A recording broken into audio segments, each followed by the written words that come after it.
Hi everyone, Jessica here from Paper Ink Stamp and welcome back to my channel. So we're here again with another tag Tuesday, and for this one I've decided to do a slightly bigger tag. I did get a comment on last week's video which I 100% agreed with actually, was the tag was a little bit too small for what I put on it because you couldn't see then any of that background.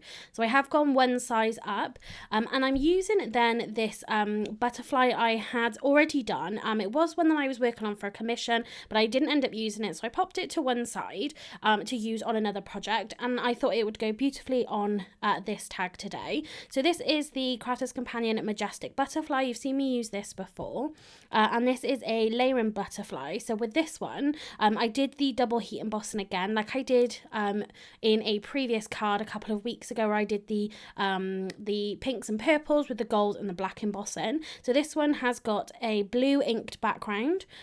Then we have got orange and purple. I was just experimenting, sort of layering up two colours that kind of work next to each other. And then I have die cut that with the coordinating die. You can see on the back of that there that I had, tested it on one side, decided to do it again, and then obviously I've just kept it. And I've just die cut another one from a piece of white cardstock, and I'm just going to stick that on the back. So there's absolutely no reason not to use this as a topper. If you have got something on the back, if it is dirty, things like that, it still works perfectly fine. So I'm going to pop that to one side and we're going to start working on our tag. So again, with the tags and things, we're going for kind of some texture, a little bit of depth in here. That's really what I wanted to do. So I can't remember what this stamp is called. It's by Pretty Gets Gritty and it's kind of a paint splatter. And I'm going to stamp this onto this tag. I've cut this from some watercolour cardstock today. I'm using my Versamark ink, and we're going to heat emboss this with some white embossing powder. This is a really juicy ink pad because it's new, and I am doing it a second time, but mainly because I'm doing it on watercolour card. This is the Sentimentally Yours hot press, so it is the smooth version, but I always like to just give it an extra stamp on watercolour paper just to make sure. But then again, with what we're kind of doing here, it doesn't necessarily matter because again, we're going for that texture, that kind of, I guess, that sort of mixed media look.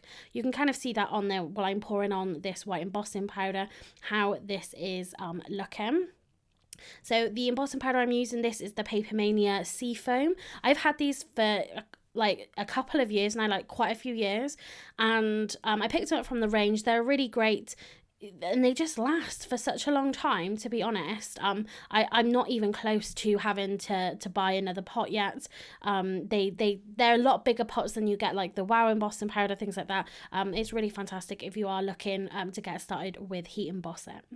So I'm just melting that with my heat tool. So this is the Wow like dual heat gun. So it's got one setting which is a lower setting. It doesn't sort of blow as much, and then you have the second setting, which is a lot faster.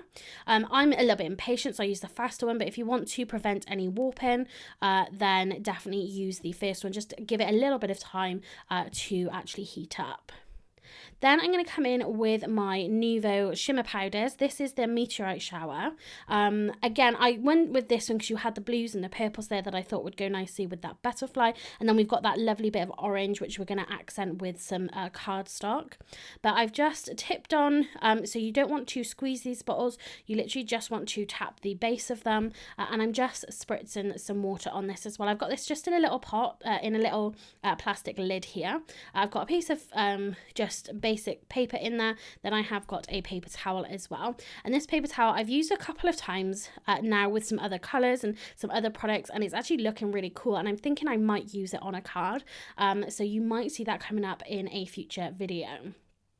So I'm just drying that with my heat tool. So we're going to build up those layers a little bit, and in there you can start to see that embossing powder as well. That design from that stamp is going to resist all of the water that's on here, and that powder as well. And so it's just going to give you the background, all those colors together. It's lovely because again, it's got those pinks and those blues in there, but you're still going to have that heat embossed background on that as well. So I really love how this turned out, just even as it is here, but I'm going to take it a step further. I'm going to use this embossing folder. This is a Zigzag embossing folder from Creative Expressions. This was one that I picked up from the craftclearance.co.uk website. I think they've got a couple of new products on there as well if you want to go and check those out. I did get an email this week about that. And I've just run this through. So again, you're going to see this design. So you've got the design, hopefully you can see it, of the embossing folder. You've still got that texture from the heat embossing. And then we do have that shimmer powder in the background as well. So we're going to have our butterfly on here, a little bit of an angle. So again, it's going to kind of come off, but I really wanted to pick up that orange detail in there. So I'm going to take some scraps of my Tonic Studios Craft Perfect cardstock. This is the pumpkin orange, and again I just wanted something just to pick up that orange, so I ended up putting another strip on here. I probably could have just done a much thicker strip, but I ended up just sort of ripping it. But we're going to lay it underneath the butterfly. I also added a piece of vellum in here, and I am going to run that vellum through that same embossing folder as well, because you're going to see a little bit of the torn edge underneath that orange, and then you can see I've added just an extra piece of the orange, and both of those sides have got torn edges in there as well. So again, I'm really going for that mixed media, that sort of torn, and the layers and things like that, because I think this works really, really nicely with the tags. So again, now I'm just running that back through that embossing folder, and the vellum here, it's not anything specialist. I'm not even sure where I got it from, to be honest, but it did go through that embossing folder really nicely. So maybe if it's not something that you do very often, I would recommend getting out your embossing folders and just popping some vellum through, because so you can sort of see it here how well it picked that detail up. I just think it looks really, really fabulous. So I popped some glue just on the top section, just because that's the portion you're going to see anyway, because of those orange strips. The vellum is slightly longer, but actually the orange turned out to be just the perfect size, the perfect width for this tag anyway. So I'm just going to glue those ones down, and then I'm going to pop my butterfly on here using some foam pads. So I want to make sure that I'm not adding foam pads to where it's going to hang over, so just sort of be careful with that. You can add a little bit of anti-static powder onto it if you don't want to remove any foam tape if it is seen. So to get rid of the stick, you can add a little bit of anti-static powder onto it, and that will prevent it from sticking to anything, or just kind of work out where you're going to place it to make sure then that you don't have any of that showing. So I probably should have trimmed the sides down before I stuck my butterfly on, but I'm just going to trim the sides of this to get rid of that overhanging vellum. And then this is sort of looking nicely, and I did a good job this, even though I do end up putting a backing on this, I did a much better job at keeping the back of my tag clean, despite the fact that I had the water and the splatter and things on it. I did do a much better job. So I'm just sort of playing with this a little bit, just trying to work out exactly how I wanted it to look. I wasn't sure if I wanted it more straight, so there was an even section sort of hanging over. So I did just sort of play around with it a little bit, but I decided just to keep it at a slight angle. I think that works a lot better. So now I'm going to put a sort of sentiment on here, or just some words or some phrasing. Again, with something like a tag, you can leave it with nothing, and then you can use it on any project, or you can just do birthday tags, things like that. But I'm going to kind of create a little sentiment here using my paper ink stamp Ultimate Sentiment Builder stamp set. So I'm just deciding what I want to pick. I'm going to decide there's bits that I can mask off to use other words, and that's what I'm going to do here. So I'm going to stamp this onto some purple cardstock. I think this was the Amethyst from the Tonic Studios range. And so my sentiment is going to have always sending you beautiful thoughts. So sending you is its own stamp, beautiful is its own stamp, and then there is the other stamp. Let me just double check what it says. It says always in our thoughts, and then I was just going to have the thoughts, but then I ended up using the always as well. So always sending you beautiful thoughts. This stamp set works really well for building your sentiments, hence the name Ultimate Sentiment Builder. And it's great because you can then just trim it down. You can trim just to have certain words and build different sentiments like I've done here. So I've stamped that with the Versamark ink again, and I'm pouring over the gold embossing powder. Again, this is another one by Paper Mania, and I'm just going to melt this then with my heat tool. So, you know, again, this is a really great set if you want to build. There's so many different sentiments you can build with this set, add on to other sentiments you've already got. But again, with that one, it's one stamp, always in our thoughts, you know, and I'm just going to trim that down. So I haven't masked it at all. You could do that as well. So if I just wanted to use the thoughts like I was originally going to, I could have just masked the rest of it off and literally just used just stamped the word thoughts. But you know, it really doesn't take much more effort to just stamp the whole thing than what it does to mask it off. So I can just keep the in our if I wanted to, or I end up just discarding it because I'll just do it again if I need to. But I'm just trimming around these just into little strips.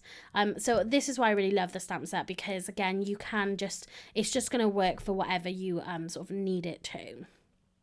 So normally I do this with my paper trimmer, but I wanted to get it a little bit smaller than what I normally do. So I did just cut that with a pair of scissors. And again, because of the type of tag we're making, it doesn't matter too much if it's not perfect.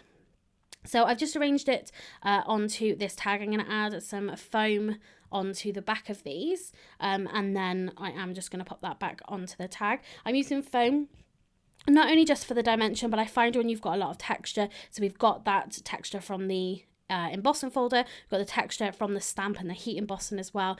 Sometimes it's just better to prop it up on some foam so it's more even. Sometimes if you just try to glue it straight down, you might not stick every area down. It might not sort of sit ideally on your project.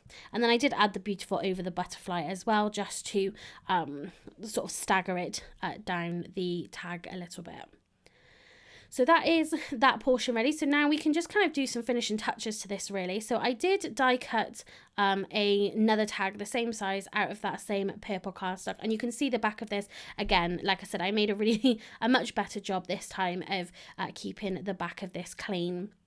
But I kind of like then, especially because I use the embossing folder, so the back of it was textured, but maybe having that portion on the back, you could stamp a sentiment on the back of this if you wanted to.